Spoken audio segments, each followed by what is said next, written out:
तो हेलो दोस्त, नमस्कार। कैसे हैं आप सभी लोग। मैं जितेंद्र आप सभी लोगों का बहुत बहुत स्वागत करता हूं आपके अपने इस यूट्यूब चैनल पे।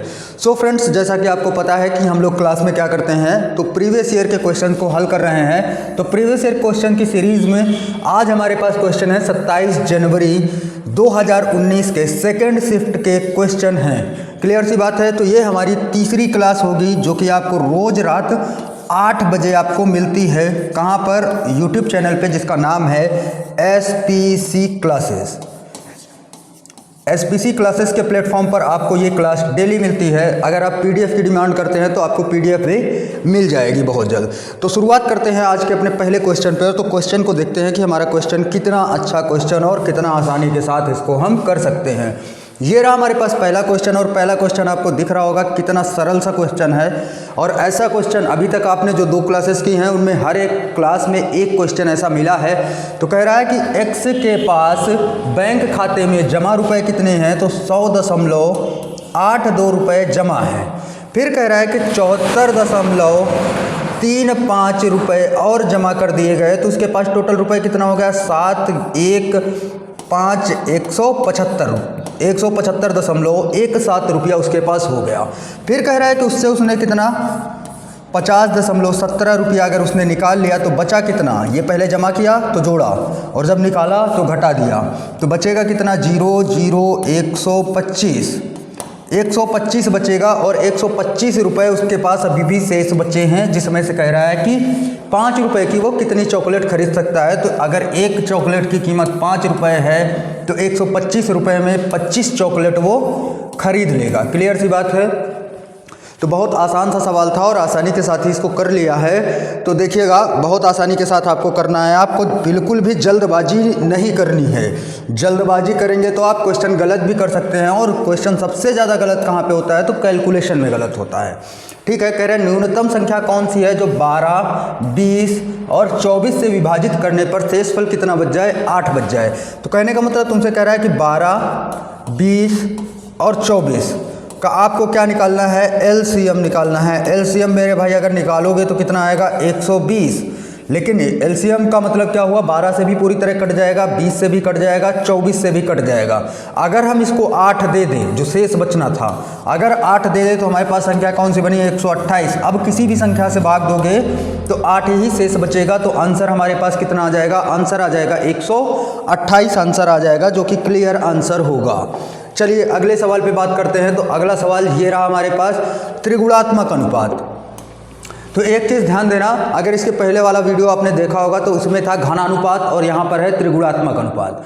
तो त्रिगुणात्मक अनुपात और घनानुपात की बात करेगा तो कहने का मतलब दोनों चीज़ें एक हैं, सेम टू सेम चीज़ें हैं, कुछ भी अलग नहीं है। तो यहाँ पर कहने का मतलब है 2x + 3 लिखा है, अनुपात लगा है। अनुपात का मतलब ही होता है भाग दे देना। 5x + 4 कह रहा है किसके, 3/4 के त्रिगुणात्मक, यानी कि 3 बार अगर गुणा किया जाए तो उसके बराबर है। त्रिगुणात्मक अनुपात की बात करेंगे तो यहाँ पर आ जाएगा तुम्हारे पास 2x + 3 बटे में आ जाएगा 5x + 4 बराबर में कितना हो जाएगा, 3 × 3 = 27 बटे में 64। तो ये बन जाएगा। अब इसका क्या करना है, तिर्यक गुणा कर देना है। तो तिर्यक गुणा करेंगे 64 का इधर, 64 दूना 128 x होता है, और प्लस 3 × 4 = 12, 3 × 18, 18 × 1 = 19, और बराबर में कितना बन जाएगा, 27 का 5 से गुणा, 5 × 7 = 35, और फिर 5 दूनी 10, 10 और 3 कितना हो जाएगा, 13, 135x, और प्लस का 4 से गुणा 27 का, 4 × 7 = 28, 4 दूनी 8, 8 2 10, 108 हो जाएगा। अब 108 को इधर लेके आ जाइए, 128 को इधर लेके जाइए। तो 128 135 में जब घटेगा तो मेरे भाई अंश बचेगा कितना, तो बचेगा आपके पास 7x, और इधर जब घटाएंगे 192 में से 108 घटेगा तो बचेगा 84। 7 से अगर भाग देंगे तो 12 बार जाएगा, तो x बराबर आ गया 12। x बराबर 12 आ गया, लेकिन कह क्या रहा है, x का वर्ग ज्ञात कीजिए। तो 12 का वर्ग अगर करेंगे तो 12 का वर्ग कितना होता है, 144। तो हमारे पास करेक्ट आंसर कितना आ गया, ऑप्शन नंबर 3 144 हमारे पास करेक्ट आंसर हो जाएगा। क्लियर सी बात है। चलिए आगे सवाल पे बढ़ते हैं और अगला सवाल देखते हैं। फटाफट से हम सवालों को देखेंगे बिना समय गंवाए हुए। अब कह रहा है एक परीक्षा में 85% अंक एक विद्यार्थी को मिले हैं। अब यहाँ पर तुमको ये नहीं दिया है कि पूर्णांक कितने अंक का था। पूर्णांक की बात करें तो आपसे पूर्णांक नहीं दिया, तो आपको हर एक सब्जेक्ट का पूर्णांक 100 मान के चलना है। तो 5 सब्जेक्ट का कितना हो जाएगा 500। तो 500 का अगर उसको 85% नंबर मिले हैं तो उसको नंबर मेरे भाई यही मिले हैं कि नहीं मिले हैं। तो नंबर कितने हो जाएंगे 55 25 5 8 40 2 42, यानी कि कितना 425 नंबर। ठीक है, 425 नंबर मिले हैं। अब तुमसे क्या कह रहा है कि 4 सब्जेक्ट में उसको कितने नंबर मिले थे। तो 7 9 एक में मिले, 8 1 दूसरे में मिले, 8 8 फिर मिले, और एक और सब्जेक्ट है जिसमें से 94 नंबर मिला। तो 94 नंबर मिला। अगर हम सभी को जोड़ दें 10 8 18 18 और 4 22 होता है। हासिल में बच गया आपके पास 2। तो 8 8 16 16 और 7 मिलके 23 23 2 25 25 और 9 कितना हो जाएगा 34। तो 4 सब्जेक्ट में 342 नंबर उसको मिले थे। तो बस 342 आपको क्या करना है, इसमें से माइनस कर देना है। तो यहाँ बचेगा 3, और 3 से आपको पता चल गया कि एक ही ऑप्शन ऐसा है जिसमें से 3 अगर आ रहा है तो वही सही आंसर होगा, और सही आंसर तुम्हारे पास कौन सा हो गया 83। तो यहाँ पर बच जाएगा 8। बस खत्म कहानी। अगर आप पूरा घटा भी सकते हैं, आपको बहुत ज़्यादा समय नहीं लगने वाला है। तो देखो, जो मेहनत कर रहा है भाई इस बार वो सिलेक्शन लेके जाएगा। अगर उम्मीद करते हैं आज की डेट में, अगर कल तक की बात करें तो 42 लाख के आसपास रजिस्ट्रेशन हो चुका है, और अभी भी 2 दिन का डेट है 15 और 16, फिर 17 18 में आपका क्या है करेक्शन डेट है। कुछ वस्तुओं को क्रय मूल्य से 25% के लाभ पर मतलब अधिक अंकित किया गया। एक होता है आपके पास सीपी होता है जिसको क्रय मूल्य बोलते हैं। अगर ये 100 रुपये था तो एमआरपी यानी कि छपा हुआ मूल्य उसने छापा कितने पे है, तो इसके 25% अधिक पर 25% अगर अधिक करेंगे तो कितना छाप दिया इसको 125। और फिर कह रहा है कि एक पर लाभ हो रहा है, एक पर हानि हो रही है, वो भी किस पर अंकित मूल्य पर। तो अगर अंकित मूल्य पर लाभ हानि कह रहा है तो हमको अंकित मूल्य पर ही ज्ञात करना है। अगर कुछ भी नहीं कह रहा है तब हमको किस पर ज्ञात करना होता है, सीपी पर ज्ञात करना होता है। तो अंकित मूल्य पर अगर 20% का इसको प्रॉफिट होगा तो मेरे भाई 20% 125 का आप निकाल लीजिए, बस और कुछ नहीं करना है। 20% कितना आ जाएगा 20 पंचे 100, 5 से इसको काटेंगे 5 दूनी 10 55 25 25 रुपया का लाभ होगा तो बेचेगा कितने की 150 की। फिर कह रहा है कि 20% लाभ पर बेचा गया तथा दूसरी को 10% की हानि पर बेचा गया। 10% की अगर इस पर हानि होगी तो 10% अगर हानि होगी तो 12.5 रुपये की इसको हानि होगी, तो ये बेचेगा कितने में 112.5 रुपये की। टोटल अगर बात करें तो यहाँ पर तुम्हारे पास कितने की वस्तु आ जाएगी 150 और 112, 2 हो जाएगा, 6 हो जाएंगे, 2 और 6 और 1 1 2, 262.5 रुपये, 262.5 रुपये की उसके पास आ जाएगा। और इसके अलावा अगर बात करें तो यहाँ पर देखिए उसने कहा है कुल प्रतिशत लाभ है। इस बार उसने ना अंकित मूल्य दिया है ना सीपी दिया है, तो आप किस पर निकालेंगे, आप निकालेंगे मेरे भाई सीपी पर। तो सीपी पर जब निकालेंगे तो 2 वस्तुओं का ये क्या दिया है विक्रय मूल्य दिया है। तो 2 वस्तुओं का अगर एक का 100 था तो 2 का कितना हो जाएगा 200 रुपये हो जाएगा।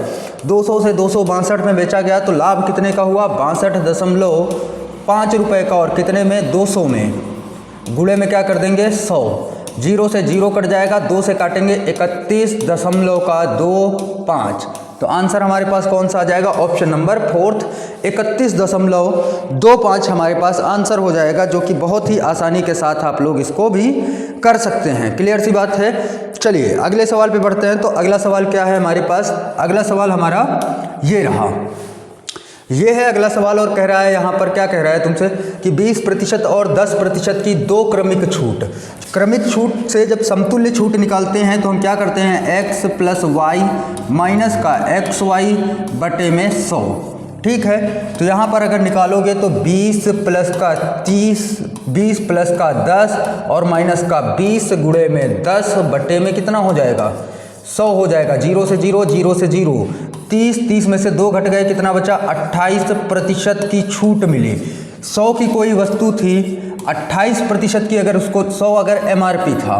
छूट हमेशा काहे पे मिलती है, तो छूट हमेशा लिखे हुए मूल्य या फिर छपे हुए मूल्य, या उसी को हम क्या बोलते हैं MRP, maximum retail price, MRP पर छूट मिलती है। और कितने की अगर 28% की छूट मिली है इस पर, तो हमने वस्तु को कितने की बेचा है, तो वस्तु को बेचा है 72 रुपये की।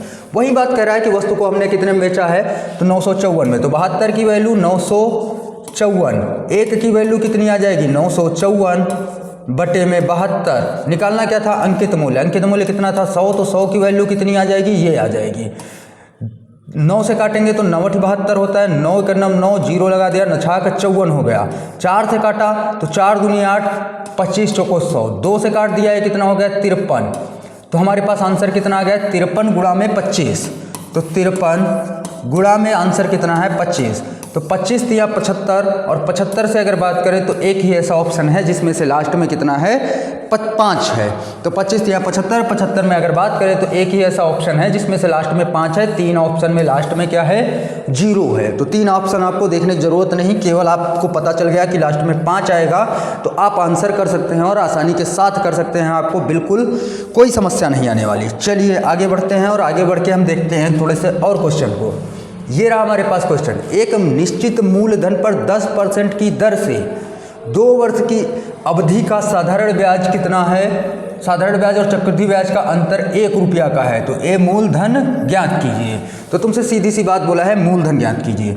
2 साल के लिए अगर हम 2 साल के लिए अगर CI माइनस SI की बात करें तो अगर डायरेक्ट आपको पता है तो फॉर्मूला क्या होता है PR/100 का स्क्वायर 2 साल के लिए होता है, लेकिन 2 साल 3 साल के लिए फिर लेंदी बनता चला जाता है और 4 साल के लिए भी लेंदी बनता चला जाएगा। तो इस फॉर्मूले पे रखेंगे तब भी आपका आंसर बहुत ही आसानी के साथ आ जाएगा। यहाँ पर एक दोनों में अंतर है, P आपको निकालना है, R आपको दिया है तो आप आसानी के साथ निकाल सकते हैं। दूसरी चीज़ 10% को अगर हम फ्रैक्शन में तोड़ दें तो 1/10 होता है, और साल कितने दिए 2, तो बस इसके ऊपर स्क्वायर लगा दीजिए। जितने साल स्क्वायर 2 साल तो 2 लगा दिया, 3 साल तो 3 लगा दिया, 4 साल तो 4 लगा दिया।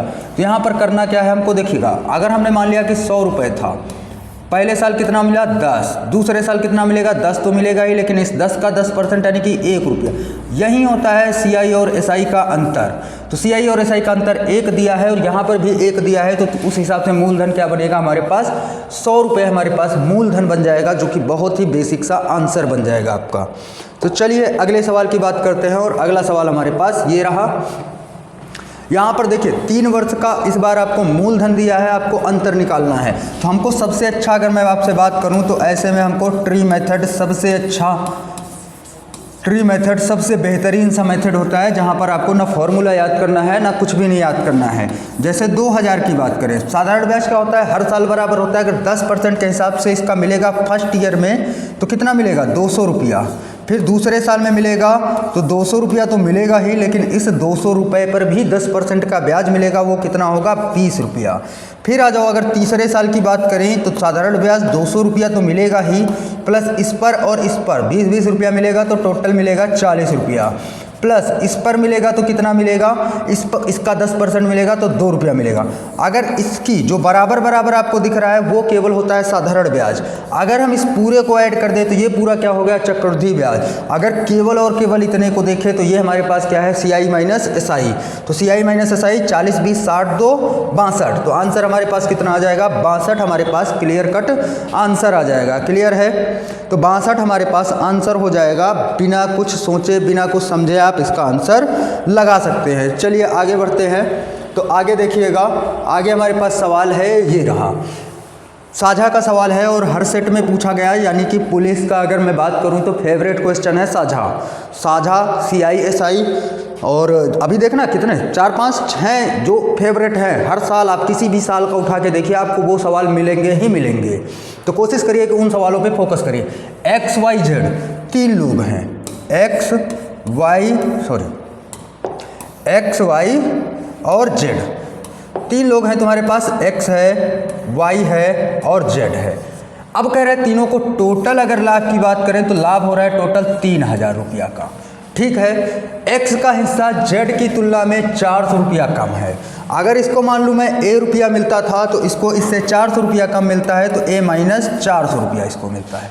फिर कह रहा है Y का हिस्सा Z की तुलना में 200 रुपया कम है, तो Y को Z से 200 रुपये कम मिल रहे हैं। अगर तीनों की बात करें तो तीनों को मिला के इतने मिल रहे हैं, तो तीनों को अगर हम जोड़ दें यहाँ पर तो 1 2 3 3A हो जाएगा, माइनस का 600 हो जाएगा, और बराबर में कितना है 3 1000 की, तो 3a बराबर किसके चला जाएगा, 3 ये उधर चला जाएगा, उधर जाएगा तो प्लस का हो जाएगा, प्लस का हो जाएगा, तो ये कितना बन जाएगा 3600। 3 से अगर इसको काट दें तो 1200 आ जाएगा। क्लियर बात है। अब 1200 आ गया तो कहने का मतलब 1200 रुपये इनको मिला था, इनसे 200 रुपये कम यानी कि 1000 रुपये इनको मिला था, उससे 400 रुपये कम यानी कि 800 रुपया इनको मिला था।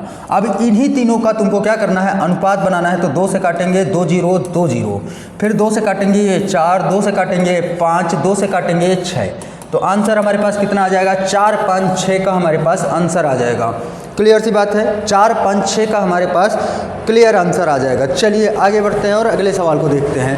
तो अगला सवाल ये रहा, एक परिवार में 2 माता पिता हैं और 3 पुत्र हैं। ठीक है, 2 माता पिता हैं और 3 बच्चे हैं, पुत्र नहीं बच्चे हैं। तो कह रहा है कि माता पिता की औसत आयु 36 वर्ष है। तो माता पिता, मदर एंड फादर, दोनों की औसत आयु निकालेंगे, यही तो होता है, और ये बराबर किसके है, 36 के। तो दोनों का अगर योग करेंगे तो इसका इधर गुणा, तो योग कितना आ जाएगा, इनका योग आ जाएगा 72। फिर इसके बाद कह रहा है 3 बच्चे हैं। तो 3 बच्चे यानी कि अगर मान लें ए है प्लस बी है प्लस सी है, तीनों की आयु का योग बटे में 3, और ये किसके बराबर है, 10 के बराबर है। तो इसका इधर गुणा कर देंगे तो तीनों का योग कितना आ जाएगा, 10 तियां 30। अब देखिएगा औसत का मतलब क्या होता है, कुल योग बटे में कुल लोगों की संख्या। तो 2 पहले थे, 3 ये हैं, तो टोटल 5 लोग हैं। यहाँ पर बात करेंगे तो 72 और 30 को जोड़ेंगे तो कितना आ जाएगा हमारे पास, 102 आ जाएगा। और लोग कितने थे, 5 थे।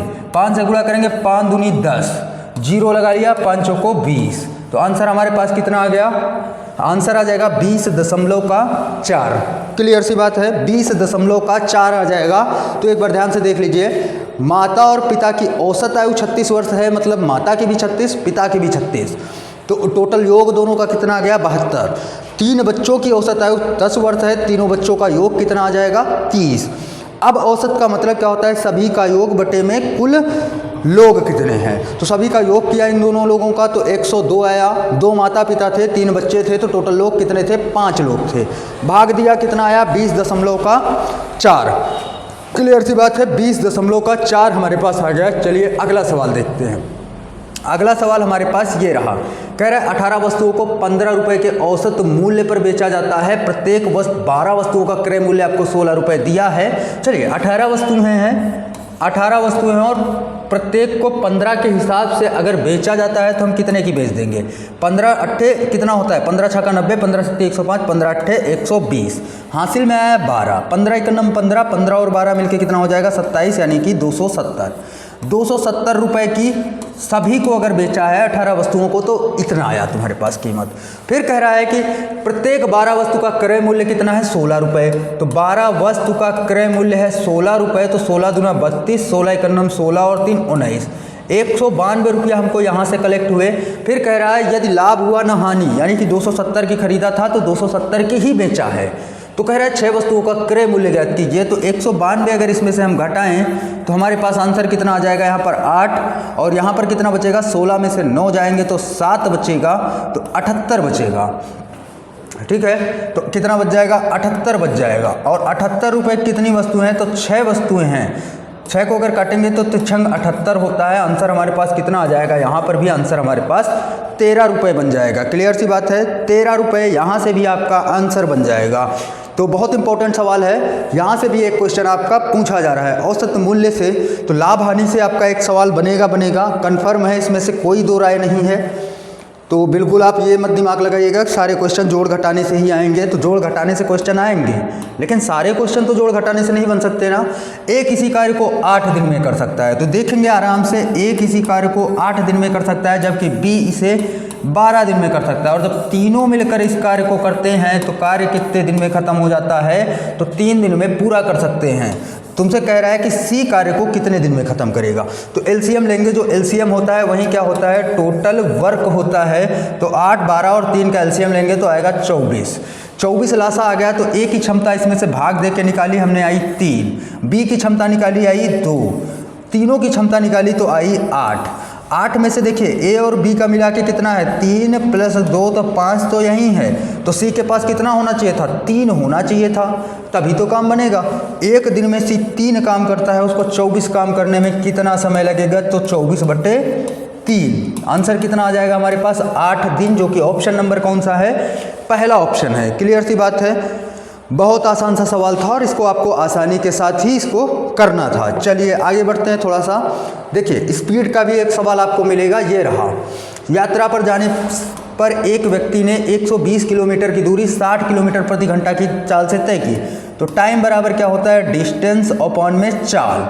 तो दूरी कितनी है 120 किलोमीटर और चाल कितनी है 60, तो काट देंगे, कितना आया उसको 2 घंटे। उतनी दूरी तय करने में उसको 2 घंटे लगे। फिर कह रहा है 12 किलोमीटर की दूरी, फिर दूसरा टाइम कितना आ गया, 12 किलोमीटर की दूरी है और चाल क्या है 80 किलोमीटर प्रति घंटा की रफ्तार से अगर जा रहा है, तो 4 तिया 12 हो गया, इसको काटेंगे तो ये कितना आ जाएगा 20, 20 चौक 80, तो 3/20 घंटे। अब एक बात मेरे भाई बता दो, एक बात ये दिमाग में रखना कि औसत चाल होती क्या है जब कुछ भी बराबर ना हो। औसत चाल क्या होती है, तो कुल दूरी और बटे में क्या होता है, कुल समय। कुल दूरी बटे कुल समय, यही तो होती है औसत चाल। जब औसत चाल आपको पता है, तो औसत चाल जब आपको पता है फॉर्मूला निकालने का, तो कुल दूरी 120 पहले थी, 12 बाद में है, तो कितना बन जाएगी हमारे पास 120 किलोमीटर की दूरी पहले थी, 12 किलोमीटर की बाद में है, तो बन कितनी जाएगी 132 किलोमीटर की कुल दूरी बन जाएगी। कुल समय कितना, तो 2 घंटे पहले लग रहे थे, 3/20 घंटे इसमें लगे, तो 20 दूना 40, 3 43, तो ये कितना हो जाएगा 43 और बटे में 20, 20 कहाँ चला जाएगा, ऊपर चला जाएगा, तो 132 गुणे में 20 और बटे में कितना हो जाएगा 43। अब आप इसको देखिएगा, इसमें क्या आप DS मेथड लगा सकते हैं, तो चेक कर लेते हैं। 6 6 3 9, यहाँ पर केवल आया 1 DS। यहाँ पर अगर बात करें तो 6 14, 14 और 5 19, 19 और 7 में कितना होता है 26, 26 का मतलब कितना हो गया 8। अब यहाँ पर देखेंगे तो 7 2 9, यहाँ पर भी DS कितना आया 1 आया। यहाँ पर अगर चेक करेंगे तो यहाँ पर कितना आ जाएगा 9 6 3 9, यहाँ पर DS कितना आ गया 2 आ गया। अगर तुम्हारे पास 1 DS आता है तो समस्या है, अगर 1 के अलावा कुछ और आता है तो फिर तुमको दिक्कत का सामना करना पड़ सकता है। अब यहाँ पर देखिए हमारे हिसाब से 1 ही DS इसका भी आएगा। 3 3 2 5 5 1 6, 6 दूनी 12, 12 का मतलब कितना होता है 3 और नीचे है 7, 3 का 7 से गुणा करने के लिए मतलब 4 से गुणा करेंगे, ठीक है। तो DS मेथड आप अगर इसको छोड़ दें तो आपको अभी DS मेथड यहाँ पर यूज नहीं करना है। यहाँ पर आपको क्या यूज करना है, आप क्या करिए, सबसे अच्छा काम क्या है, 132 का 2 गुना करेंगे तो 2 दूनी 4 होता है, 2 तिया 6 होता है, 2 एकम 2 होता है, 2640 और भाग कितने से दे लिए 43 से भाग दे दीजिए। कितनी बार जाएगा 6 बार जाएगा, 6 त्रिक 18 होता है, 6 चौक 24 है 25 होता है। यहाँ पर कितना बच जाएगा, तो यहाँ पर अगर बात करेंगे तो 6 बच जाएगा, ये कट जाएगा, ये कट जाएगा, 0 लग जाएगा। अब कितनी बार जाएगा 1 बार जाएगा। तो अगर यहाँ पर आप बहुत ध्यान से देखिए 61 कौन से ऑप्शन में है, केवल और केवल ऑप्शन नंबर 1 है 61 वाला। तो आपको भाग भी पूरा नहीं करना पड़ेगा, बस आपको इतना देखना है कि हमारा आंसर कहाँ से हमको मिल सकता है, बस उतने तक ही जाना है। और एक बात याद रखिए, आपको लगता होगा क्या 20 के 20 क्वेश्चन सेकंडों में हल किए जा सकते हैं, तो 20 के 20 क्वेश्चन आपसे सेकंडों में हल नहीं होंगे। तो कम से कम 10 से 12 क्वेश्चन आप बहुत आसान तरीके से हल कर सकते हैं, लेकिन 7 से 8 जो क्वेश्चन होगा ना, उसमें आपको थोड़ा सा दम लगानी पड़ेगी और वही 7 से 8 क्वेश्चन आपकी मेरिट को निर्धारित करेंगे। 10 से 12 क्वेश्चन ऐसे होंगे जो दिल्ली बम्बई गुजरात कमा के भी आया होगा, फॉर्म डाला होगा ना, वो भी करके ले जाएगा। तो आपको कहानी कहाँ पे बनने वाली है, कहानी यहीं पे बनने वाली है जो 7 से 8 क्वेश्चन आप एक्स्ट्रा करेंगे। 2 कारों की चालों का अनुपात आपको दिया है कितना है, तो 2 कारों की चालों का अनुपात 10 अनुपात में 11 दिया है। फिर कह रहा है पहली चाल 10 घंटे में 500 किलोमीटर जाती है, तो चाल बराबर क्या होता है, दूरी जो 500 दिया है और समय 10। तो पहली कार की चाल कितनी है 50 किलोमीटर प्रति घंटा, और पहली कार की चाल अगर अनुपात में देखें तो कितनी दी है 10, 10 बराबर में है 50 के, तो 1 बराबर किसके हो जाएगा 5 के, 0 से 0 कट जाएगा। तो 11 बराबर दूसरी वाली की तो निकालना है, 11 बराबर मतलब 11 से गुणा कर दो तो कितना आ जाएगा 55 किलोमीटर प्रति घंटा आपका आंसर बन जाएगा, बहुत ही आसान से तरीके से। क्लियर सी बात है। चलिए आगे बढ़ते हैं। तो आगे बढ़ने से पहले आप लोग एक चीज़ का विशेष ध्यान दीजिए, अभी भी आपके पास समय है, 40 लाख के आसपास आपका फॉर्म पड़ चुका है, मतलब रजिस्ट्रेशन हो चुका है। तो 40 लाख रजिस्ट्रेशन का मतलब है कितना भी बच्चा होगा तो कम से कम 20 लाख बच्चा ऐसा है जो तैयारी कर रहा है, कहीं ना कहीं किसी न किसी माध्यम से वो अपने आप को मजबूत कर रहा है। तो मजबूत करने से मतलब आपका ये है कि आपको पता होना चाहिए कि आपका कंपटीशन कम से कम 20 लाख बच्चों से होगा, जो 60,000 भर्ती के लिए 20 लाख बच्चे हैं।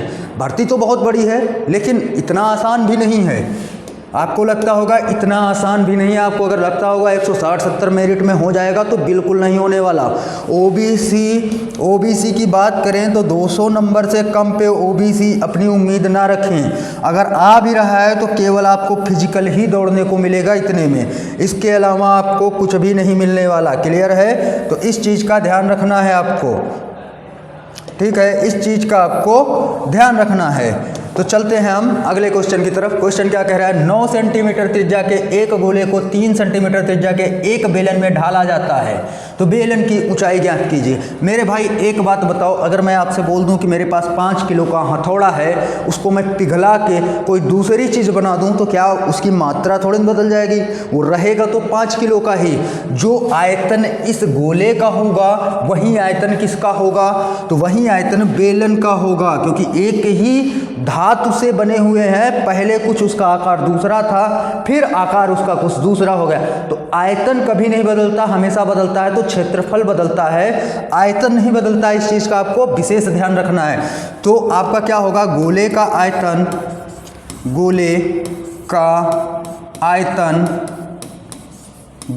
आयतन बराबर होगा किसके? तो बेलन के आयतन के बराबर होगा। बेलन के आयतन के बराबर होगा। क्लियर सी बात है? तो गोले का आयतन क्या होता है? 4/3 पाई आर क्यूब। बेलन का आयतन क्या होता है? पाई आर स्क्वायर एच। अब पाई से पाई कट जाएगा। बेलन की त्रिज्या कितनी दी है? 9 सेंटीमीटर। इसकी गोले की त्रिज्या है 9 सेंटीमीटर। क्यूब करना है मतलब 9 गुणा में 9 गुणा में 9। अब यहाँ पर देखिए, फिर इसके बाद 9 सेंटीमीटर त्रिज्या के एक गोले, 3 सेंटीमीटर त्रिज्या के एक बेलन। तो बेलन की त्रिज्या आपको कितनी दी है? 3 सेंटीमीटर की। तो 3 सेंटीमीटर ऊंचाई आपको निकालनी है। बस क्या ही करना है आपको, केवल और केवल क्या कर देना है? काट देना है आपको। तो काटेंगे तो कहाँ से काटेंगे? देखो 3 त्रिका 9, इस 3 से ये 3 पूरा कटा, ठीक है। फिर इस 3 से इसको काटेंगे तो 3 त्रिका 9, 3 चौक 12, बननिया कितना होता है? 108। तो आंसर हमारे पास कितना आ गया? 108 सेंटीमीटर, जो कि ऑप्शन नंबर आपका कौन सा है? सेकंड वाला। तो सेकंड ऑप्शन आपका बहुत बेहतरीन तरीके से सही हो जाएगा। और कुछ भी नहीं करना है, बस आपको सूत्र याद होना चाहिए। और एक चीज़ आपको ये पता होनी चाहिए कि अगर मेरे भाई मैं अपने मोबाइल को गला के कोई दूसरी वस्तु बनाता हूँ तो मोबाइल का वजन थोड़ी कम पड़ जाएगा, बदलेगा तो क्या बदलेगा? उसका आकार बदलेगा। आकार का मतलब क्या होता है? क्षेत्रफल बदल गया। तो बदलता हमेशा क्या है? क्षेत्रफल बदलता है, ना कि आयतन। तो जो गोले का आयतन था वही आयतन किसका होगा? तो वही आयतन बेलन का भी होगा। चलिए आगे वाले सवाल पे बढ़ते हैं। और अगला सवाल हमारे सामने ये रहा, 6 से विभाज्य 4 अंकों की सबसे छोटी संख्या। तो 6 से विभाज्य 4 अंकों की सबसे छोटी संख्या, तो 4 अंकों की अगर हम सबसे छोटी संख्या की बात करें तो हमारे पास होता है 1, 2, 3, 1000 होता है। अगर इसमें से तुम 6 से भाग कर लो तो 6 से भाग करेंगे तो 6 कन्नम 6 हो गया, बचा 4, 40 हो गया, 6 छाक 36 हो गया। फिर कितना बच गया? फिर बच गया हमारे पास 4, फिर 0 लगाया, फिर कितना हो गया? 6 छाक 36 हो गया, 36, और फिर बच गया 4। अगर यहाँ 4 की जगह 6 बच जाता तो क्या हमारे पास कुछ शेष आता? नहीं आता। तो इस 4 को 6 बनाने के लिए हमको सिर्फ और सिर्फ ज़रूरत है 2 की। तो 6 से कटने वाली हम बोल सकते हैं कि 4 अंकों की सबसे छोटी संख्या कौन सी होगी? 2 इसमें से बस जोड़ देना है। फिर इसके बाद कह रहा है कि सबसे छोटी संख्या के अंकों का योग, तो इसके अंकों का योग क्या हो जाएगा? तो 3 हो जाएगा। फिर कह रहा है 5 अंकों की सबसे छोटी संख्या जो 11 से विभाज्य हो। तो इसी तरह अगर हम 5 अंकों की संख्या की बात कर लें तो 1, 2, 3, 4 और 5। अब 11 से भाग करेंगे तो 11 से जब भाग करोगे तो इसमें से क्या आएगा? तो मेरे भाई देख लेना, 99, यहाँ पर कितना बचा? 1 बचा।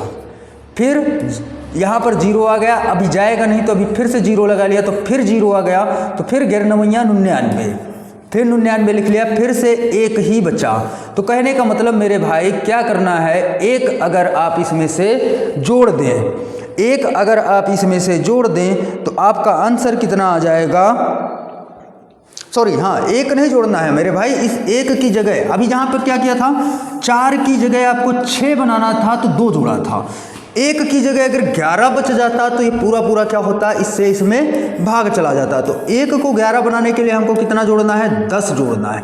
तो अब इस संख्या में अगर हम 10 जोड़ेंगे तो 10010, तो ये आ जाएगी 11 से विभाज्य 5 अंकों की सबसे छोटी संख्या, और इसके अंकों का योग कितना होगा, तो इसके अंकों का योग हमारे पास 2 मिल जाएगा। फिर कह रहा है छोटी अंक के अंकों का योग का गुणनफल ज्ञात कीजिए। तो गुणनफल ज्ञात करना है, तो यहाँ पर 3 था, यहाँ पर 2 आया, वहाँ पर 3 आया, यहाँ पर 2 आया, तो दोनों का अगर गुणनफल कर दें तो गुणनफल कितना मिल जाएगा, 6, जो कि हमारे पास ऑप्शन कौन सा हो जाएगा, तो ऑप्शन नंबर 3 हमारे पास सही जवाब हो जाएगा। चलिए आगे बात करते हैं अगले क्वेश्चन की। तो अगला क्वेश्चन है हमारे पास, ये रहा अगला क्वेश्चन। अगला क्वेश्चन की बात करेंगे तो अगले क्वेश्चन में आपको दिख रहा है कि 5 अंकों की सबसे बड़ी संख्या और 4 अंकों की 5 अंकों की सबसे बड़ी संख्या मतलब 9 को लिखना है 5 बार, 2 2 4 1 5। और फिर कह रहा है 4 अंकों की सबसे छोटी संख्या, तो मतलब 1 2 3 4। फिर कह रहा है कि बीच अंतर कितना है, तो अंतर मतलब घटा देना है। तो यहाँ से करेंगे तो 98 आ जाएगा और 3 9, आंसर कितना आ जाएगा 98 3 9, ऑप्शन नंबर सी। देखिए ऐसे भी सवाल आएंगे जिनको सिर्फ आपको देखते ही उड़ा के आगे बढ़ लेना है, तो ऐसे भी सवाल आएंगे, ऐसे सवालों में आपको समय बिल्कुल टाइम बर्बाद तो करना ही नहीं है। चलिए आगे वाले सवाल पे बात करते हैं। तो अगला सवाल क्या है हमारे पास, ये हो गया था, ये भी हो गया। अभी इस सवाल की बात करते हैं। इस सवाल में आपसे क्या बोला है, तो इस सवाल में बहुत ध्यान से देखिएगा क्या बोला है। एक कक्षा में बच्चों को निःशुल्क पुस्तकें वितरित की गई हैं। प्रत्येक बच्चे को मिलने वाली पुस्तकों की संख्या बच्चों की संख्या का 1/8वां हिस्सा है। अगर हम मान के चलें कि हमारी क्लास में x बच्चे हैं, प्रत्येक बच्चे को इसका 8वां हिस्सा यानी कि x/8 पुस्तक एक बच्चे को मिल रही है, तो टोटल कितनी पुस्तकें मिल जाएंगी, x इंटू में x/8। टोटल पुस्तकों की संख्या यही तो आ जाएगी, टोटल बुक्स की संख्या हमारे पास यही बनेगी कि नहीं बनेगी। टोटल बच्चे x हैं, एक बच्चे को x/8 पुस्तक मिलती है, तो सभी बच्चों को मिलेगी कितनी, मतलब सारी पुस्तकों की संख्या कितनी हो जाएगी, एक बच्चों की संख्या, एक बच्चे को मिली हुई पुस्तक की संख्या, दोनों का अगर आपस में गुणा करा दें तो टोटल बुक्स यहाँ पर मिल जाएंगी। फिर देखिएगा क्या कह रहा है, पुस्तकों का 1/8वां हिस्सा। यदि बच्चों की संख्या आधी हो जाए, तो बच्चों की संख्या आधी हो जाए, फिर इसके बाद क्या करें, तो प्रत्येक बच्चे को 16 पुस्तकें मिलें, तो प्रत्येक बच्चे को 16 पुस्तकें प्राप्त होंगी। तो बच्चों की संख्या कितनी हो गई, x/2, पुस्तकें कितनी मिल रही है, एक बच्चे को 16, तो टोटल पुस्तक यहाँ से कितना आ जाएगा, x/2 इंटू में 16 काट देंगे, 8 आ जाएगा, तो 8x। पहले अभी भी पुस्तकों की संख्या में कोई परिवर्तन नहीं हुआ, परिवर्तन कहाँ पे हुआ, बच्चों में हुआ। पहले x बच्चे थे, अब x/2 बच्चे हो गए। पुस्तकें पहले जितनी थी उतनी अब भी होंगी। तो पहले हमारे पास x² 8 पुस्तकें थी, अब हमारे पास 8x पुस्तकें हैं, तो इस x से इस x का स्क्वायर कट जाएगा, ठीक है, 2 8 16, इस x से इस x का कट जाएगा। अभी थोड़ा सा कहीं पर तो मिस्टेक हुआ है, x² 8, ठीक है, तो ये आ गई हमारे पास पहले से पुस्तकें। अब यहाँ पर करेंगे तो 2 दूनी 8, 8 मतलब 2 8 16, तो 2 8 16 का मतलब क्या हुआ हमारे पास, तो 2 8 16 का मतलब हो गया हमारे पास, यही तो हो गया। तो a बराबर कितना आ जाएगा, यहाँ से देखेंगे x बराबर हमारे पास कितना आ गया, x बराबर की अगर बात करें तो x बराबर 8 8 64, तो x बराबर आ गया 64 बच्चे थे टोटल। अब यहाँ से देखिएगा थोड़ा सा, 64 बच्चे टोटल थे, एक बच्चे को पुस्तक कितनी मिल रही थी, 64/8। तो एक बच्चे को अगर 8 पुस्तकें मिल रही थी और टोटल हमारे पास 64 थे, तो टोटल हमारे पास कितनी पुस्तकें हो जाएंगी, बच्चे 64 हैं, एक बच्चे को 8 पुस्तक मिल रही है, तो पुस्तकों की संख्या कितनी हो जाएगी, गुणा कर दीजिए, 64 का 8 से गुणा करेंगे कितना आ जाएगा, 512 हमारे पास आंसर बन जाएगा। क्लियर सी बात है। तो चलिए आगे बढ़ते हैं। तो आगे बढ़ने के लिए हमको क्या करना होगा, तो आगे बढ़िए, ये रहा अगला सवाल। तो ख़त्म हो गए आज के सवाल। तो बहुत ध्यान से सुनिएगा। देखिए आप स्कोर किस में कर सकते हैं मेरे भाई, अगर आप पूरा वीडियो देख के यहाँ तक आए हैं तो आपको बहुत इंपॉर्टेंट चीज़ मैं बताने वाला हूँ। तो बहुत इंपॉर्टेंट चीज़ क्या है, आपके पास 2 सेक्शन ऐसे हैं, मैथ और रीजनिंग। ये लगभग आपकी आएगी 55 क्वेश्चन की और ये लगभग आपकी आएगी कितने की, 20 क्वेश्चन की। दोनों मिला के होंगे आपके पास 75 क्वेश्चन। जो इधर से स्कोर सबसे ज़्यादा करके ले जाएगा वो सिलेक्शन के सबसे करीब, जो इधर से स्कोर डाउन करेगा वो सिलेक्शन के से उतना ही दूर रहेगा। तो दूर और तेज, दूर और पास आपका निर्धारित क्या करेंगे, तो निर्धारित करेंगे आपकी मैथ और रीजनिंग। तो ओबीसी जनरल, ओबीसी और जनरल यानी कि यूआर, इन दोनों के लिए कंपटीशन यहाँ पर टफ है। एससी एसटी के लिए अगर बात करें तो उनके लिए तो थोड़ा सा चीज़ें आसान हैं, क्योंकि वहाँ पर मेरिट का काफ़ी अच्छा खासा गैप मिलेगा ओबीसी और यूआर से। इसमें एससी और एसटी में आपको गैप अच्छा खासा मिलेगा।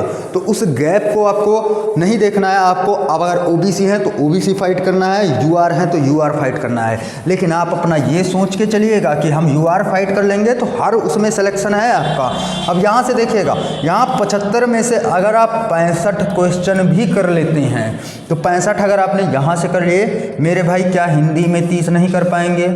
कर लेंगे आराम से। 5 9 95 क्वेश्चन आपका यहीं से हो गया। अगर आप 20 क्वेश्चन घिसट पिसट के किसी भी तरीके से जीएस में ले आते हैं तो 5 11 115 क्वेश्चन आपका करेक्ट का मतलब 2 से गुणा कर दीजिए तो कितना हो जाएगा, 2 पंची 10, 2 1 9, 2 1 3, 230 नंबर।